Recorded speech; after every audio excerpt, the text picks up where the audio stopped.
¿Qué tal, amigos? Bienvenidos a Conectados, programa del Ministerio de Transportes y Comunicaciones a través de Andina Canal Online. Les saluda Richard Cortés.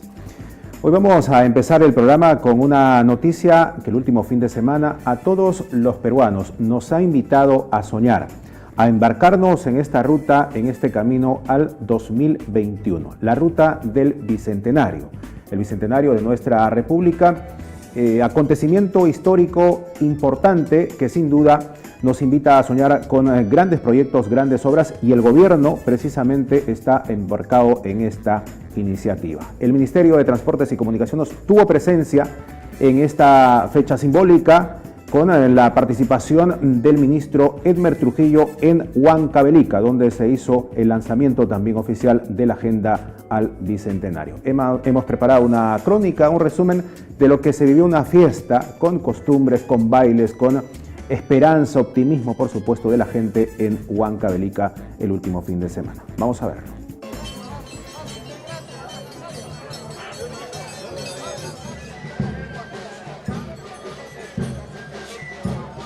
Empezó el camino al Bicentenario de la República. Fiesta, color, tradición y esperanza al 2021. Para dar inicio a la ceremonia de lanzamiento de la Agenda Bicentenario.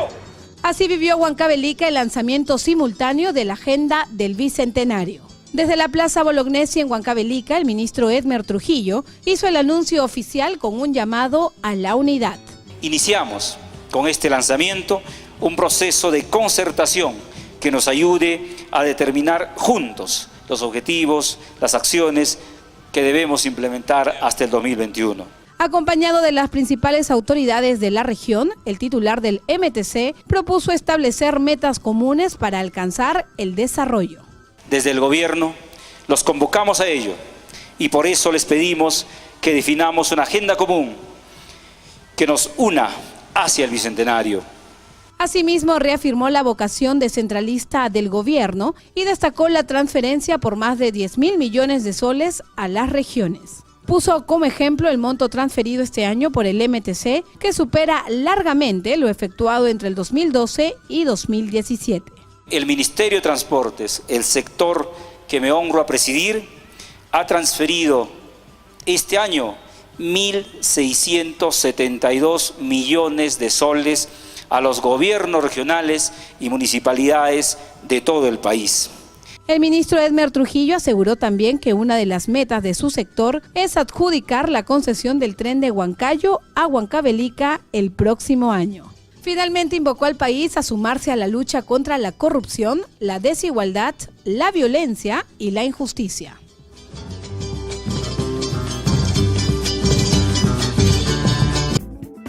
La meta del Ejecutivo para el Bicentenario es ambiciosa: 35.000 millones de soles para obras en el proceso del Bicentenario. El presidente Martín Vizcarra participó, lideró esta gran iniciativa del Ejecutivo. Se lanzó la agenda conmemorativa al Bicentenario en simultáneo en un total de 19 regiones del país. Por su parte, el Ministerio de Transportes y Comunicaciones también adelanta ya una agresiva inversión en este camino al Bicentenario de por lo menos 7.000 millones de soles anuales. Es la cifra estimada que tiene el Ministerio de Transportes y Comunicaciones en inversión en grandes proyectos, en proyectos de gran envergadura para llegar al Bicentenario con hechos históricos que los peruanos sientan la transformación en sus vidas. Hablando de obras, hablando de grandes proyectos, sin duda el tema del Aeropuerto Internacional Chinchero en Cusco es un trabajo pendiente y en el cual el Ministerio de Transportes y Comunicaciones está comprometido. La actual gestión del ministro Edmer Trujillo tiene el compromiso de cumplir con esta gran obra y por supuesto ya hay un acuerdo para construir el Aeropuerto Internacional de Chinchero en el primer semestre del próximo año, 2019. El proceso para ejecutar la obra se va a realizar, como ya se ha informado, bajo la modalidad de gobierno a gobierno. Hay un compromiso, reitero, del Ministerio de Transportes y Comunicaciones con la continuación de los trabajos de este terminal aéreo, que es muy esperado por los cusqueños y en general por todo el país. Y ya se ha dicho también que hay países que están preseleccionados que están postulando para la construcción del aeropuerto de Chinchero. Hablamos de Reino Unido, Canadá, Turquía, Francia, Singapur, Corea del Sur y Estados Unidos. Los funcionarios del Ministerio de Transportes y Comunicaciones han tenido reuniones con representantes de estos países precalificados para participar en el proceso de selección. Los pasos continúan para hacer realidad este gran proyecto que es el Aeropuerto Internacional de Chinchero en el Cusco. El compromiso, reitero, del MTC es en la continuidad de estos trabajos, de estas gestiones y llegar finalmente a la concreción de este gran proyecto. Muy bien, vamos a continuar con otros temas y ahora sí voy a presentar al invitado de hoy. Tenemos el gusto de conversar con el señor Juan Carlos Paz, director general de Transporte Acuático del Ministerio de Transportes y Comunicaciones. Señor Paz, bienvenido a Conectados, el programa del Ministerio de Transportes y Comunicaciones. ¿Cómo le va? Buenos días, Richard, ¿cómo está? Hay mucho que hablar de su sector, ¿no? Sobre todo cuando hablamos de proyectos de importancia, proyectos que integran a los peruanos. En el caso de su sector, por ejemplo, el proyecto que tiene como meta, como objetivo, integrar a la población de la Amazonía con el resto del país, Hidrovía Amazónica. Quizás suene para muchos peruanos algo desconocido. ¿Qué es el proyecto Hidrovía Amazónica? ¿Por qué genera expectativas y también al mismo tiempo algunos temores? Correcto. ¿En qué consiste una hidrovía? El Perú tiene más de 8.000 kilómetros de ríos navegables, pero no son hidrovía todavía. Para que sean hidrovía se necesita varios elementos adicionales. El más importante es que exista una seguridad de la navegación, es decir, que uno pueda navegar las 24 horas del día, los 365 días del año. El fenómeno que ocurre en los ríos navegables de nuestro país es que tenemos épocas de vaciante y de creciente. Y cuando es vaciante, el fondo del río se reduce. Es decir, cuando los ríos bajan su caudal. Exactamente. Entonces, es muy frecuente el tema de accidentes, por ejemplo. Una embarcación puede encallar y se detiene el flujo de carga y de pasajeros, a veces con pérdidas materiales, a veces con problemas para los propios ciudadanos, ¿no? Heridos o bajas humanas. Entonces, el propósito del gobierno es darle en principio una seguridad, una continuidad a la navegación, todo el día, 24 horas del día, 365 días del año, garantizando una profundidad de 1,80 m para que pueda circular el tipo de embarcaciones que va por la Amazonía en un canal de navegación, que eso no es otra cosa que un canal establecido electrónicamente. No hay digamos, un muro ahí como algunas personas pueden imaginar. No, es un canal imaginario en el cual sí existen algunas labores de dragado específicas, porque se han identificado 13 malos pasos hasta el momento en los diferentes ríos, especialmente el Ucayali, el Marañón y el Huallaga. Antes de entrar al detalle y precisar a qué se denomina malos pasos, son 4 ríos los que comprende esta hidrovía, ¿no? De los 8.500 kilómetros de ríos navegables, hemos concesionado 2.700 kilómetros. ¿Cuáles son? El Amazonas, desde su formación cerca a Nauta hasta la frontera en Santa Rosa. El Ucayali, desde Pucallpa, aguas abajo hasta el Amazonas. El Marañón, desde Saramiriza hasta igual la confluencia con el Ucayali para formar el Amazonas. Y el Huallaga, desde Yurimaguas hasta que el río Huallaga llega al Marañón. Esos son 2.700 kilómetros para empezar. Entonces, y ese comienzo se ha dado a través de una concesión que es cofinanciada el Estado y el sector privado. Mencionaba el tema de la navegabilidad segura permanente, ¿no? En el día y en la noche.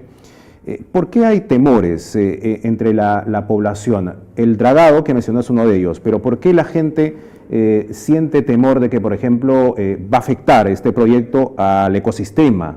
¿No? Porque hay estudios que tienen que realizarse, es un proceso que tiene que también cumplirse, pero ¿por qué hay esos temores? ¿Cómo despejamos esas inquietudes en la gente? Cualquier cambio genera algún tipo de temor, sobre todo si existe alguna información que es inexacta. Yo le comentaba que hay 13 malos pasos que no son otra cosa que lugares donde la navegación no es segura porque existen los bajos, porque en ese momento, en ese lugar no se puede garantizar una una profundidad específica. Entonces la acción del dragado va justamente a atacar esos malos pasos.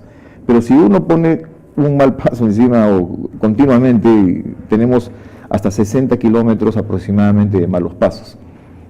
De 2.700 kilómetros, como sabemos, pues es menos del 3% de toda la extensión. Además, los ríos tienen diferencias, pero tenemos un promedio de 700 metros como ancho de río, pero la zona de dragado es de 54 metros, entonces es menos del 10% en cada lugar. Como usted comprenderá, es como si toda esta mesa fuese el espejo de agua de la hidrovía y la actuación del dragado va a lo que estamos tocando con este vaso, ¿no? Entonces, su sector, ¿de qué manera el Ministerio de Transportes y Comunicaciones trabaja para llegar a esta población y hacerles entender de que hay beneficios y que hay cuestiones que también tienen que clarificarse? Estamos en permanente contacto con los representantes de más de 400 comunidades en la Amazonía.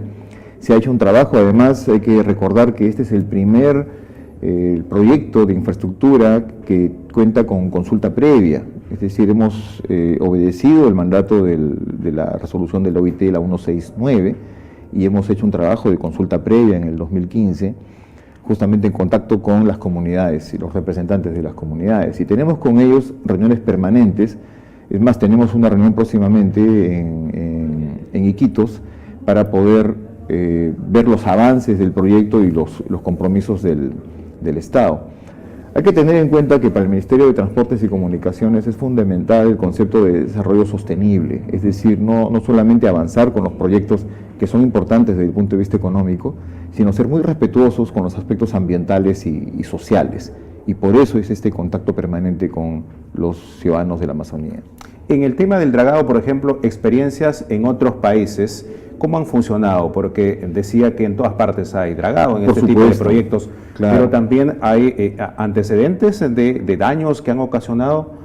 Bueno, en cualquier parte del mundo donde se hace dragado se hace profesionalmente, y sí, cualquier hidrovía en el mundo cuenta con dragado, en Europa, en Bélgica, en Alemania, en Francia, en la China, en Indochina, en Vietnam, en Brasil, Paraguay, Uruguay, Bolivia, todos los países que tienen contacto, tiene también el Mississippi. Cualquier labor de mantenimiento de una hidrovía en el mundo tiene y cuenta con un trabajo de dragado que es imprescindible. Ese mantenimiento es el equivalente en nuestra labor de mantener vías, ¿no? Es hacer una labor permanente de mantenimiento. El dragado también es importante justamente para asegurar la navegabilidad el 100% del tiempo. Pero ¿cuál va a ser con esta navegabilidad que se proyecta, que sea ordenada, que se deje la informalidad? ¿Cuál va a ser el beneficio principal para la población de las zonas de Iquitos, de Pucallpa, las zonas que están alrededor del varios beneficios. Lógicamente la seguridad genera la posibilidad de una mayor conectividad y de viajes más cortos y más seguros. Hoy en día, por ejemplo, una embarcación que está llevando personas y carga encalla en una época de vaciante y solamente en remolque, ¿no?, puede gastar 2.000, 3.000, 4.000 soles, que eso lo tiene que asumir el dueño de la embarcación. Es perjudicial también para el dueño de la carga, porque esa carga se puede malograr, y perjudicial para los pasajeros que están en ella porque se interrumpió su viaje y después cómo hacen para poder llegar. Es beneficioso para cualquier operación de salud o de educación. Hay gente que se transporta, hay maestros que se embarcan para poder llegar a las escuelas. Hay problemas de salud que tienen que ser atendidos y que tiene que usarse el río para eso.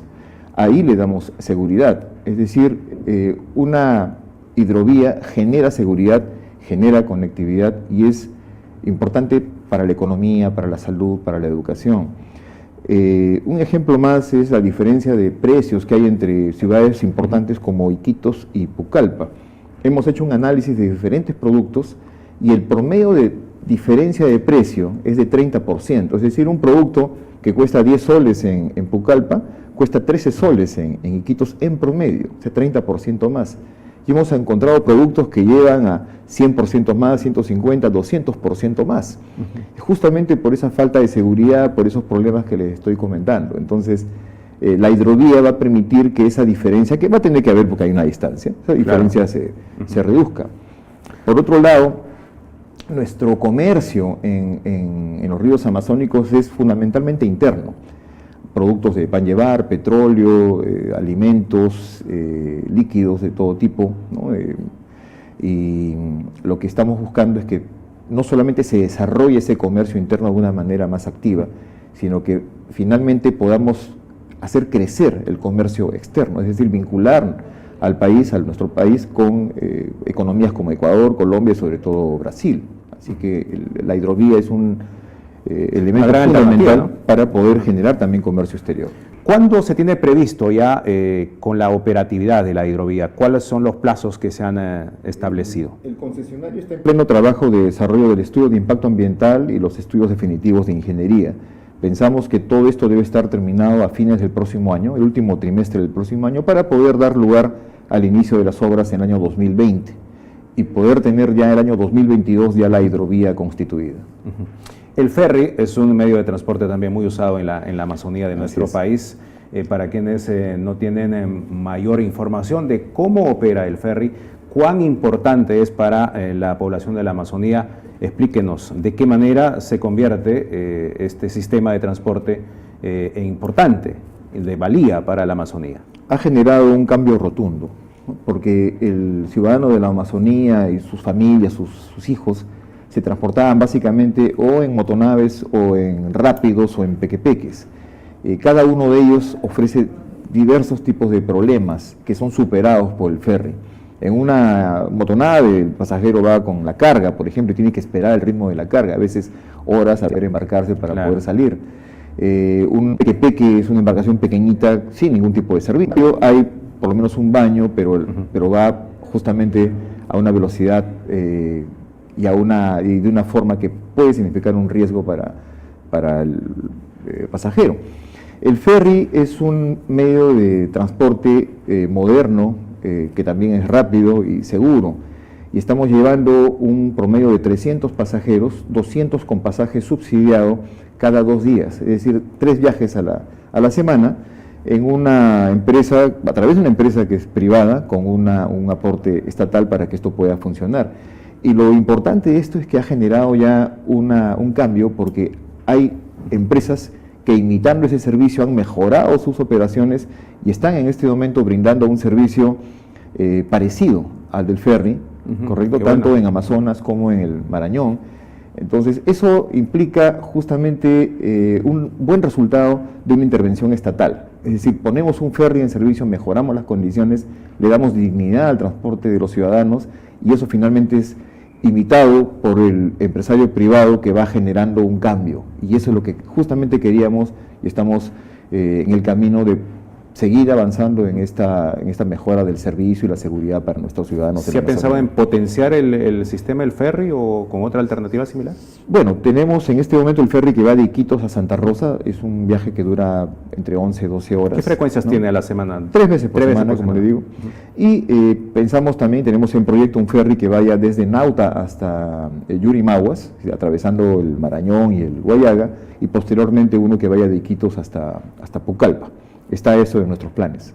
Perfecto, señor Juan Carlos Paz, le agradezco mucho por contarnos en el programa Conectados del MTC, esto que es muy importante para la integración, para permitir mayor conectividad de nuestros compatriotas, de nuestros hermanos en la selva, en la Amazonía del país, con el resto de localidades y ciudades. Muchas gracias y vamos a estar pendientes de todas las acciones que se están haciendo para hacer realidad la hidrovía amazónica.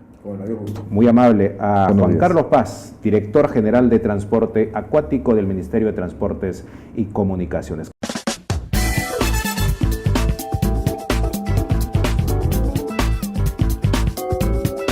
Hablando de comunicaciones, lo que se está haciendo en el sector también para continuar con este gran objetivo, que es llevar Internet de calidad, Internet de gran potencia, de gran velocidad a todas las regiones de nuestro país. Hay un compromiso irrenunciable del Ministerio de Transportes y Comunicaciones en este objetivo.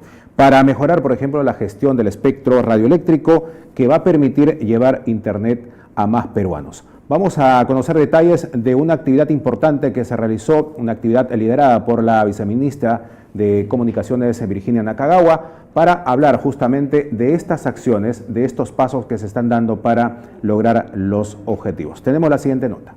Con mucho orgullo, ¿no es cierto?, vemos que estamos tomando el liderazgo en América del Sur. Un liderazgo que permitirá llevar Internet a más peruanos. Durante el quinto taller con periodistas, la viceministra Virginia Nakagawa presentó las acciones que el MTC emprende para garantizar el uso eficiente del espectro radioeléctrico. El sector ha reservado bandas de frecuencias para nuevas tecnologías. Dispuso que estas bandas se entreguen solo por concurso público. Y finalmente, se publicó el reordenamiento que permitirá más y mejores servicios. También se trabaja para publicar la normativa que definirá los topes de espectro y se plantea el arrendamiento de este bien. Lo que estamos haciendo es emitiendo las normas que de pronto desde 1993 no han sido emitidas en su oportunidad, quizá porque no había necesidad. Se trata de mecanismos que se encuentran articulados entre sí y promueven la gestión eficaz de este recurso natural escaso que es el espectro. Estos son los mecanismos que se utilizan en la industria internacional para poder asegurar que los usuarios tengan la calidad que se merecen y que las empresas usen eficientemente los caminos digitales que, siendo del Estado, se las asignan para que los puedan usar. Con el mismo objetivo de asegurar la calidad en el servicio para todos los peruanos, la viceministra saludó la iniciativa de revisar el marco legal del sector de las telecomunicaciones, en especial y en forma prioritaria, la Ley de Promoción de la Banda Ancha.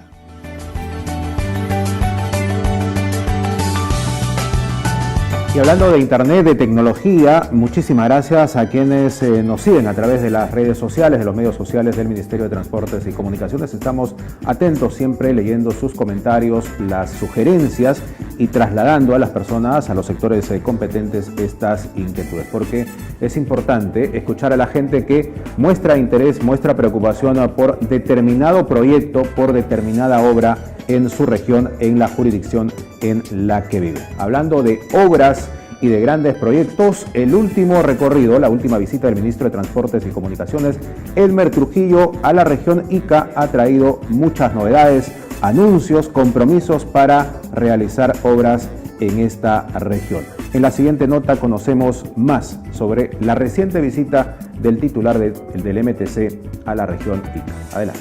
La infraestructura vial de Ica será fortalecida. El Ministerio de Transportes y Comunicaciones construirá la segunda calzada de la carretera Panamericana Sur, en el tramo que conecta el distrito de San Andrés con la localidad de Guadalupe. El anuncio lo hizo el ministro Edmer Trujillo. Construcción de la segunda calzada entre San Andrés y San Alejandro debe empezar en el mes de enero del próximo año. Son 54 kilómetros de vía que debe construirse. Esta obra facilitará la fluidez del tránsito vehicular y el transporte de productos agrícolas. El impacto entre los usuarios de la carretera será directo, pues los tiempos de viaje se acortarán. El gobernador regional de Ica, Fernando Sillonis, destacó los beneficios de la conectividad vial. Lo medimos solo en el ámbito del turismo, pues 30% subió las visitas a Paracas en el 2017 con respecto al 2016 y este 2018 sigue el crecimiento explosivo de los visitantes que vienen por tierra a la región Ica. El titular del MTC también visitó los tramos en los que se ejecutarán 4 pasos a desnivel en la red vial 6. El paso a desnivel Salas conectará la vía costanera de Chincha con la Panamericana Sur.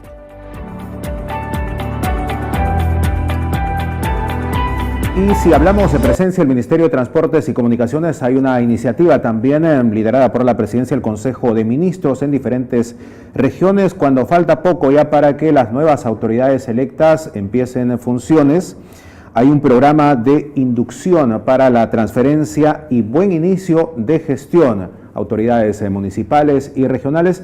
Este programa de inducción se está realizando en diferentes partes del país. El MTC tiene presencia con módulos, con stand de información para compartir también lo que se hace en la gestión. Hubo en Ica, en el norte del país, en La Libertad también, Lambayeque, en Chachapoyas, Amazonas también hay presencia del MTC con esta gran iniciativa que es un programa de inducción para la transferencia y buen inicio de la gestión, a poco, ya reitero, de que las autoridades municipales y regionales empiecen la gestión en las diferentes regiones del país.